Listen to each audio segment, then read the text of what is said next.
అందరికీ నమస్కారం. Welcome to Leo. Kakinada port ఇప్పుడు తీగలాగితే డొంక గదినట్టుంది వ్యవహారం.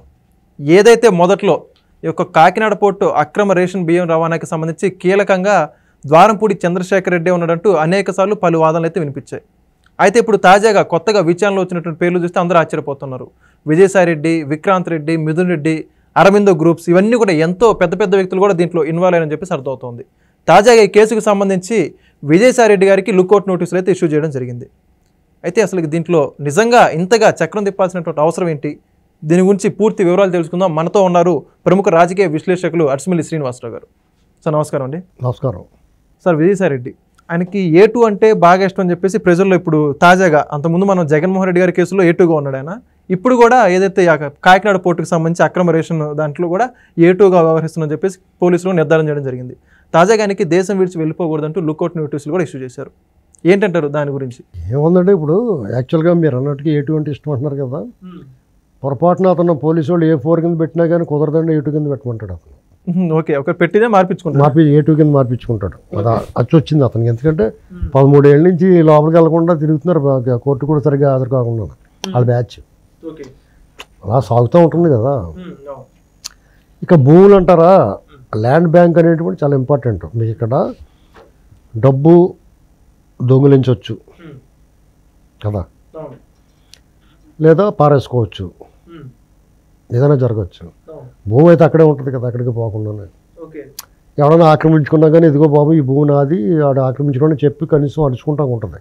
అవును, వస్తువు అయితే ఎక్కడికి పోదు, అది పోదు కదా. భూమి అయితే అది బంగారం కానీ డబ్బు కానీ అయితే దొంగిలించవచ్చు, లేదా ఎవడో ఏదో ఒకటి చేయొచ్చు. కాబట్టి దాని మీద దృష్టి ఉంటుంది కొంచెం. ఇప్పుడు శోభన్ బాబు గారు ఏం చెప్పాడు, ఆయన సినిమా హీరోగా సంపాదించుకున్న దాంట్లో ఎంతో కొంత భూమి మీద పెడతా వచ్చాడు ఆయన. అదే ఆయన్ని సంపన్నుని చేసిన తర్వాత వేల కోట్లకి వెళ్ళిపోయింది, ఆస్తి అయింది.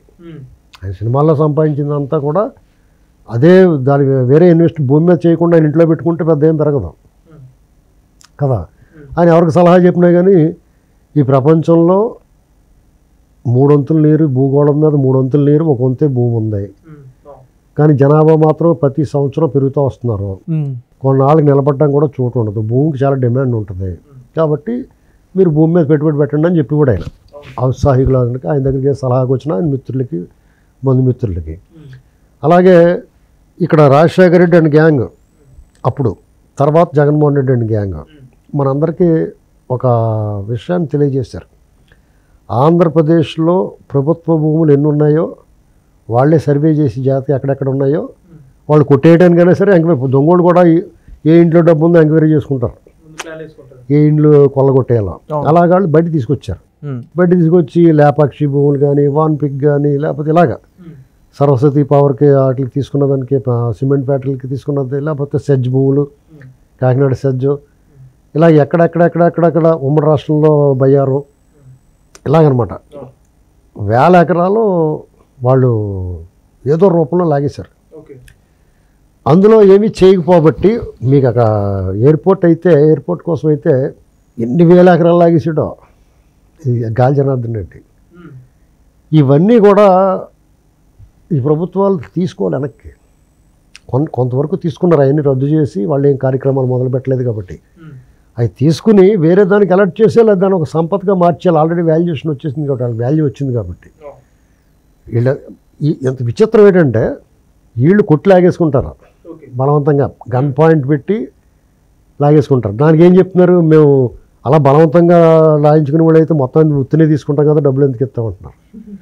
ఏంటండి ఇప్పుడు అంటే వాళ్ళ బరి తెగించిన మాటలు అన్నమాట. మీకు వైజాగ్ పోర్టు, కాకినాడ పోర్టు, ఆ కేవీ రావు గారు పోర్టు కూడా కనపడుతుంది మీకు. అక్కడ 3000-4000 చిల్లర ఎకరాల భూములు పోర్టు, అది ఎంత వాల్యూ పెరిగిపోయింది ఇప్పుడు. అసలు అది ఎవరిచ్చారు? రాజశేఖర రెడ్డి ఉన్నప్పుడు ఇచ్చారు, అది అర్థమైంది నీకు. కాబట్టి ఇవన్నీ చూసుకోవాలి జాగ్రత్తగా. అది మా నాన్న ఇచ్చాడు కదా, మేము తీసేసుకుంటామని లాగేసుకుంటాడు అనమాట. ఇప్పుడు అతను కంప్లైంట్ ఇచ్చాడు, అది వేరే కథ. కూడా అది ఏమవుద్దో చూద్దాం. ఏమైనా జగన్మోహన్ రెడ్డి వాళ్ళ ముఠ ఒక బరిదెగింపు వ్యవహారం చేశారు. కుట్టి లాక్కోవడం, అడుగుతారు అంటే అడుగుతారు, ఇస్తే తీసుకుంటారు, భయపెడతారు, అడుగుతారు, భయపెడతారు, బెదిరిస్తారు రకరకాల మార్గాల్లో, లేదంటే కుట్టి లాక్కుంటారు. ఇది వాళ్ళ మోడస్ ఆపరండి. అలాగే జరిగింది అది. ఇప్పుడు ఆయన ప్రభుత్వం మారిన తర్వాత కొంచెం నమ్మకం వచ్చింది, వీళ్ళు ఏమైనా కొంచెం చేస్తారేమో అని కంప్లైంట్ ఇచ్చాడు. అందులో ఇప్పుడు A1లో A2లో అందులో A2గా ఉన్నాడు. లుకౌట్ నోటీసులు కూడా జారీ చేశారు వీళ్ళకి. వైజాగ్లో అలా చేశారు, బల్క్గా లాగేశారు, చిన్న చిన్న బిట్లు కూడా లాగేశారు. ఎక్కడ ఏది మిగల్చలేదు. 400-300 గజాలు కూడా దొబ్బేశారు వీళ్ళు. 100,000 ఎకరాలు దొబ్బేశారు. 10 ఎకరాలు 20 ఎకరాలు హాస్పిటల్స్, పెద్ద పెద్ద హాస్పిటల్స్, వ్యాపార సంస్థలు, కేబుల్ టీవీలు కూడా ఎవరి స్థాయిలో లాగేశారు. దేని వదిలిపెట్టలేదు. చిన్న ఇల్లు ఉందనుకో, నీకు సెంటు భూములు ఇచ్చారు అనుకో, నీకు ఎందుకు ఇలాగి మాకు అని చెప్పి వాళ్ళకి ఎంతో కొంత ఇచ్చి తీసుకున్నారు.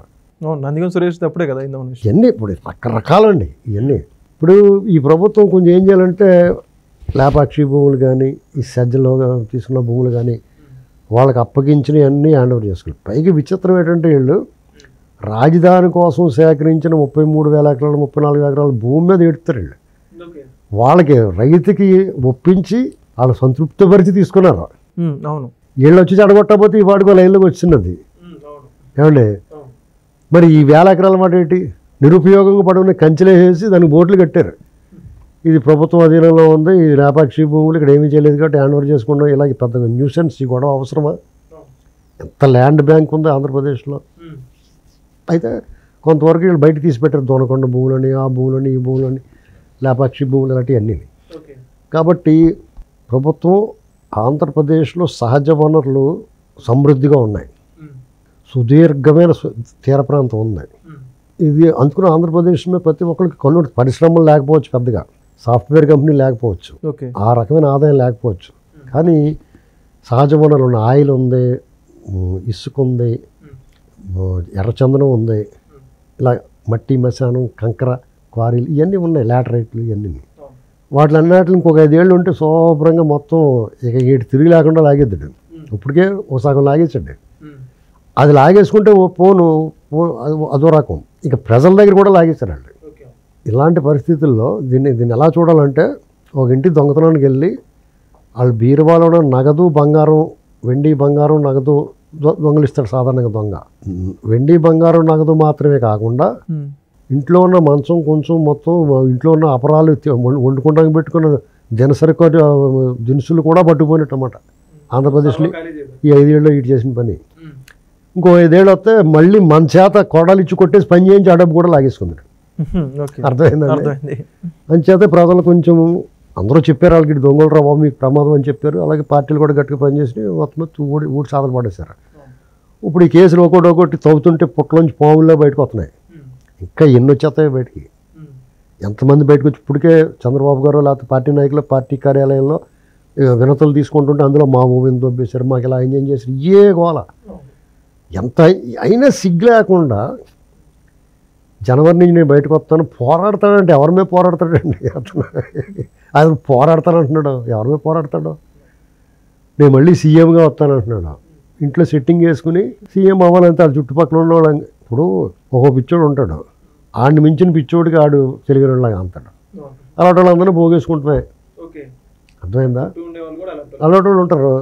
అలాంటి పైశాచిక ప్రవృత్తి ఇతను వస్తాడని కాదు, ఎలా ఊహిస్తారు వాళ్ళు? ఇంత అన్యాయం, దుర్మార్గం, అరాచకం చేసిన తర్వాత అందులో 100వ వంతు కూడా చేయట్లేదు వీళ్ళు. అరాచకం, అభివృద్ధి లేకపోతే సంక్షేమం అంటారా, ఇతనికన్నా బాగా చేస్తున్నారు.